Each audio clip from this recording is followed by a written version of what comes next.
So with this, by doing this, it gives you extra little bit of trade chips later.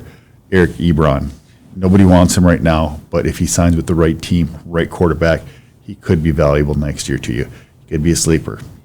Instead of wasting a 4th-round pick on him, pick him up now for free, put him on your IR, or maybe somebody else will want him, and you get a 4th-round pick for him. That 4th-round pick could be used next year or the year after as an addition to another trade. So it's more money for you, so to speak, more everything. So this COVID situation, with everybody going down now, it's a five-day waiting period. It helps out a lot, but your roster can turn over in 1 week. You can go through now and fill out your COVID taxi list in 1 week, add players. Jalen Darden was on there. I picked him up with all the injuries with the Tampa Bay wide receivers. Might as well have extra Tampa Bay wide receivers going into the offseason. In the playoffs, he may have a run. You never know what happens, once again, like I said. So he might have value going into next year. Right now, he has no value, but hey, you got the spots, why not use them? So that's the thing I'm making a proponent of, is doing the little extra work. You've worked all year to get your roster to where it is now. You've had a bunch of injuries. Maybe you had to cut a few people that you didn't want to. This is a way to get some of that equity back. So might be a little bit underhanded, might not be, might be sneaky, but it's smart, right? So even if you just have to cut them later, so be it. But you're taking a chance. I mean, it's rolling the dice. Why wouldn't you do it? It's just not smart to not do it. Let me think here. What should we talk about this one?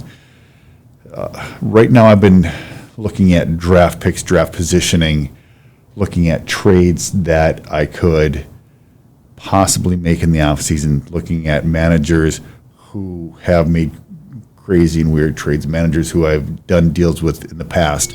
So I'm looking at that kind of thing, just trying to make sure that I can actually,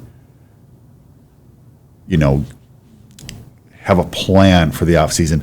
MFL did a thing where we're doing the auto renew. So as soon as the season is over, without even paying, I can start making trades. So that's one of the huge benefits in the MFL league that they instituted. If you do the auto renew, not only can you trade the picks, but you can start trading right away before you even pay. So I have one league or two leagues, trying to decide which one I'm going to do, but I'm thinking about selling one of my leagues to knock it down a little bit, but I don't know which one to do it. But if I can make a few trades in one or two leagues to make them better, or to increase draft assets, that way somebody's going to like the team more and pay more money for it, that's what I'm going to try and do before I even have to renew it. So that way I can maybe sell one team and pay for all of my other teams and be playing again for free, depending on my winnings with the playoffs and the other monies coming in from the fantasy. So that's kind of another side aspect. Let's see here. Also, guys,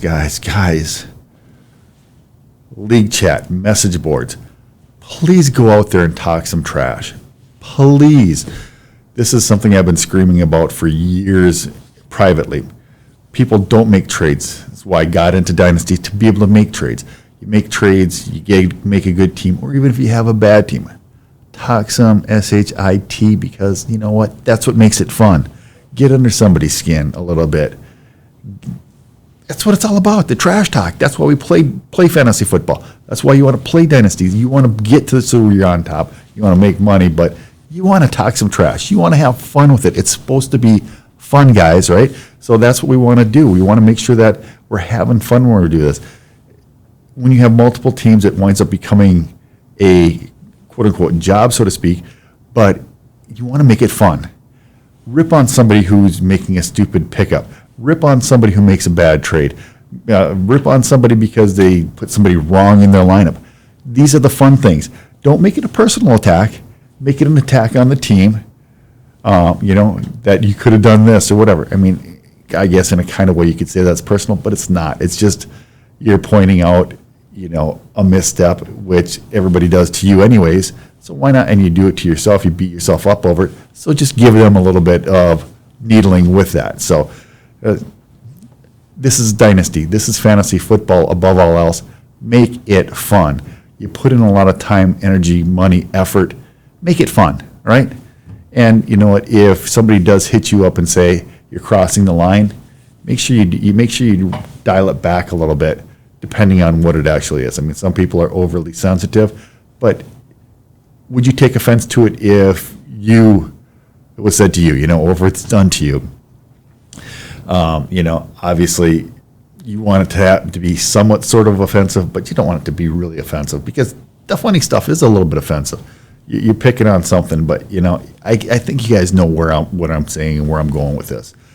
So the message boards, a couple things that you want to be looking at now is as far as draft positioning. In the MFL, you have the projected points, or possible points, I'm sorry. That's what it was through week 14 is what it would be for the draft position. Now we really have a good idea if you kept track of that, maybe took a screenshot or did a spreadsheet of the possible points at that point. You should have the numbers of everybody, right? So you can just grab that and throw it in, and then you can sort them, and you could see who has the number one draft pick, who would be last, and then you could input or just move the columns however you wanted, if it was in a spreadsheet, as to figure out the draft position based off of third, fourth, first, and second place games. So with that information, you can start coming back full circle a little bit again. You can get the information as far as who is going to have draft capital in the positions where you think that you're going to want a player, depending if you're looking at any Devy results or Devy mock drafts where guys are going to go. So you can start thinking about which teams you may want to trade for, which picks you may want to trade for, who you have, who they have. Do you have a backup running back? Do you have a starting running back that they have the backup running back that you can make a trade, something like that? So those are things that you want to be looking at this point currently. Let's see here. Anything else? One of the things that is nice about the MFL stuff also is that you can see how long somebody's been on the site. I can see in a couple of leagues, some people haven't been on the site for a week. It's the playoffs. It's the toilet bowl. Are these people going to be back next year? Have they already cashed in and they're just done for the year and you're not going to see them again until May, right? Before you have to renew and then the drafts start again. So that's one thing you want to make sure you look at, is if you have the ability to see the activity. When was the last time they logged in?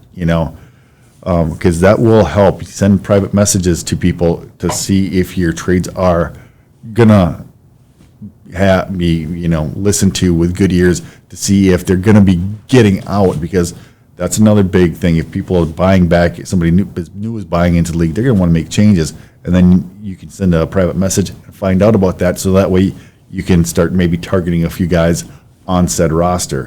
So even though it's the playoffs, it's Dynasty. You're playing year-round. It is a year-round thing. So you pay for it for a year. That's what makes it nice. That's why you can pay a little bit more for Dynasty leagues, and you can get enjoyment year-round with it. I think I'm doing this as a test, so I am just going to end the video here. And hopefully the sound quality is good. Hopefully the video quality is good. We're going to check this out, see if this is the way it's going to go. I have access to the studio here for J&J Dynasty, so we'll see what happens here. All right, until next time, take care.